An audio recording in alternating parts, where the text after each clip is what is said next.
किसान भाइयों नमस्कार। प्याज एवं लहसुन की खेती से जुड़ी कुछ अहम खबरें तथा महत्वपूर्ण जानकारी के साथ समस्याओं के सटीक निराकरण हेतु हम आपके लिए लाए हैं किसानों का हमसफर प्याज एवं लहसुन समाचार।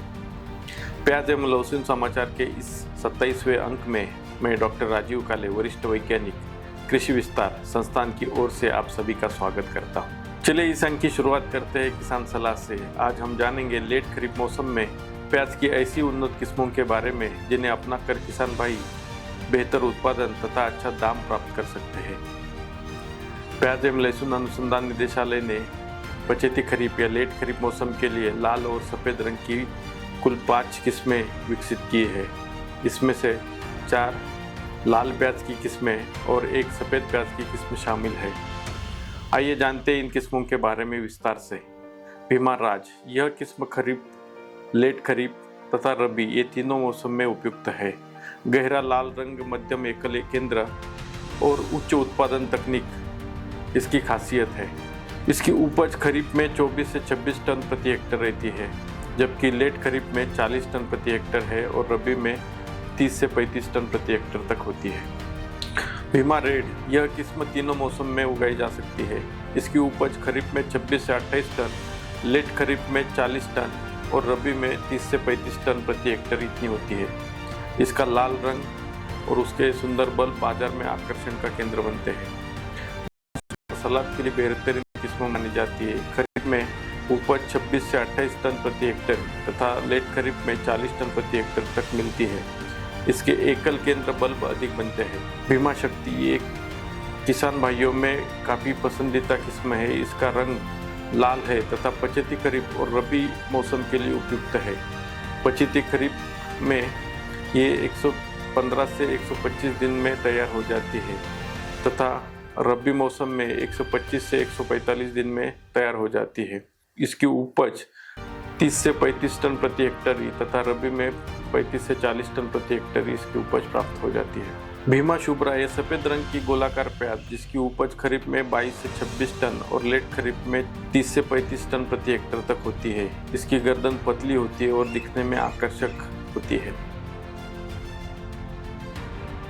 चलिए आज की विस्तृत चर्चा में हम जानेंगे पछेती खरीफ या लेट खरीफ प्याज की पौधशाला के लिए खेत की तैयारी कैसे करें। 1 हेक्टर में रोपाई के लिए पौध प्राप्त करने हेतु लगभग 5 से 7 किलोग्राम बीज को 0.05 हेक्टर में बोकर पौधशाला तैयार करने की आवश्यकता होती है। सबसे पहले खेत की गहरी जुताई करनी है जिससे कि कीट के कोष और खरपतवार के बीज सूर्य के प्रकाश से नष्ट हो जाए। खेत की 3 से 4 बार जुताई करें और क्यारियां तैयार करने से पहले पिछली फसल के बचे हुए अवशेष एवं खरपतवार हटा दें। बीज बोने से पहले नत्रजन 2 kilo, phosphorus 1 kilo, potash 1 kilo प्रति 500 वर्ग मीटर की जगह पे डालें तथा अच्छी तरह से सड़ी हुई आधा टन गोबर की खाद आखिरी जुताई के समय डालें। निरोगी पौध प्राप्त करने के लिए गोबर खाद में 1250 ग्राम प्रति हेक्टर की दर से ट्राइकोडर्मा विरिडी मिलाएं। पौधशाला के लिए 10 से 15 सेंटीमीटर ऊंचाई की, 120 सेंटीमीटर चौड़ाई और सुविधा के अनुसार लंबाई की उठी हुई क्यारियां तैयार करनी है। बुआई से पहले बीज का उपचार थीरम या कार्बेंडाजिम 2 से 3 ग्राम प्रति किलो बीज की दर से करें। यह मृद जनित रोगों से पौधों को बचाने में सहायता करता है। बीज को 5 सेंटीमीटर से 7.5 सेंटीमीटर के कतार में बोना है। बुआई के बाद बीज की अच्छी तरह से सड़ी हुई गोबर की खाद या कंपोस्ट से ढक के और फिर हल्के पानी का छिड़काव करें। पानी टपक एवं फव्वारा सिंचाई के माध्यम से दें। पौधशाला में खरपतवार नियंत्रण के लिए बुआई के तुरंत बाद 2 मिली पेंडिमिथिलिन प्रति लीटर पानी में मिलाकर छिड़काव करें। यह खरपतवार को उगने से पूर्व ही नष्ट कर देता है। बुआई के 20 दिनों के बाद हाथ से निराई करें। निराई के बाद 1 किलोग्राम प्रति 500 वर्ग मीटर की दर से नत्रजन डालें। मर रोग जैसे मृदा जनित रोगों के नियंत्रण के लिए मेटालेक्सिल एवं मैंकोजेब का 2 ग्राम प्रति लीटर कवकनाशी के घोल से जड़ों के पास मिट्टी को तर दें। पत्तों पर भूरा धब्बा रोगों का प्रकोप दिखाई देने पर प्रोपिकोनेजॉल या हेक्साकोनाजोल या ट्राइसाइक्लोजॉल 1 मिली प्रति लीटर की दर से घोल का छिड़काव करें। थ्रिप्स का प्रकोप ज़्यादा दिखने पर पिप्रोनिल 1 मिली प्रति लीटर या कार्बोसल्फान 2 मिली प्रति लीटर की दर से पत्तों पर छिड़काव करें। महाराष्ट्र के शिरूर तालुका के किसान हनुमंत बबन जगताप ने व्हाट्सएप पर पूछा कि प्याज पौधशाला में आर्द्र गलन रोग, उसे डैम्पिंग ऑफ भी कहते हैं, इससे कैसे बचा जाए। आर्द्र गलन रोग के लक्षण यह है कि ये प्याज की नर्सरी में ही पाया जाता है। पौधे मिट्टी से जैसे निकलने के बाद गिर जाते हैं। यह आमतौर पर जमीन की सतह पर या नीचे होता है और संक्रमित ऊतक नरम और पानी से भीगे हुए दिखाई देते हैं।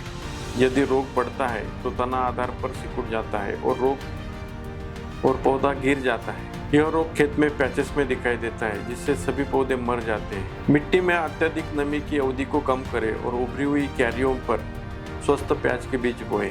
बीज को 5 सेंटीमीटर तथा 7.5 सेंटीमीटर के अंतर पर कतार में बोना चाहिए। बुआई से पहले बीज का उपचार स्वस्थ अवश्य करें। बीज उपचार के लिए थिरम या कैप्टन 3 ग्राम प्रति किलो या कार्बेंडाजिम 3 ग्राम प्रति किलो की दर से बीज को उपचारित करें। नर्सरी बेड को मैंकोजेब और मेटालैक्सिल 2 ग्राम प्रति लीटर या कार्बेंडाजिम 1 ग्राम प्रति लीटर या कॉपर ऑक्सीक्लोराइड 3 ग्राम प्रति लीटर की मात्रा में जड़ के पास मिट्टी को तर करें। किसान भाइयों, चलिए अब जानते हैं संस्थान की कुछ अहम खबरें। 2 जुलाई को संस्थान ने प्याज की किस्म भीमा शुभ्रा के व्यवसायीकरण के लिए GPS hybrid seeds private limited Nagpur के साथ लाइसेंसिंग समझौता ज्ञापन पर किए हस्ताक्षर। 16 जुलाई 2025 को भारतीय कृषि अनुसंधान परिषद के 97वें स्थापना दिवस एवं प्रौद्योगिकी दिवस के तकनीकी प्रदर्शन में संस्थान के निदेशक डॉक्टर विजय महाजन, डॉक्टर राम दत्ता और डॉक्टर राजीव काले ने विशेष सहभाग लिया। संस्थान के प्रदर्शनी कक्ष पर आकर केंद्रीय कृषि एवं किसान कल्याण मंत्री श्री शिवराज सिंह चौहान ने संस्थान के निदेशक डॉक्टर विजय महाजन और साथियों से प्याज एवं लहसुन की नई तकनीक के बारे में ली जानकारी। 21 जुलाई को संस्थान ने प्याज की किस्म भीमा शक्ति के व्यवसायीकरण के लिए उत्पन्न सीड्स भोपाल मध्य प्रदेश के साथ लाइसेंसिंग समझौता ज्ञापन पर किए हस्ताक्षर। राज्य में प्याज की नीति निर्धारण एवं विभिन्न उपाय योजनाओं पर सुझाव देने के लिए गठित समिति की दूसरी बैठक 28 जुलाई 2025 महाराष्ट्र राज्य कृषि पणन मंडल गुलटेकड़ी पुणे स्थित सभागृह में आयोजित हुई, जिसमें संस्थान के निदेशक डॉक्टर विजय महाजन, डॉक्टर राजीव काले एवं डॉक्टर थांगास्वामी का विशेष सहभाग हुआ। किसान भाइयों, याद रखिए, आप व्हाट्सएप या फोन पर भी प्याज एवं लहसुन की खेती से जुड़ी समस्याओं के समाधान के लिए संस्थान से संपर्क कर सकते हैं, जिसके लिए संस्थान का व्हाट्सएप नंबर है 8459715576। किसान मित्रों, इस अंक का समाचार यहीं पे समाप्त होता है। नमस्कार, जय जवान, जय किसान, जय विज्ञान।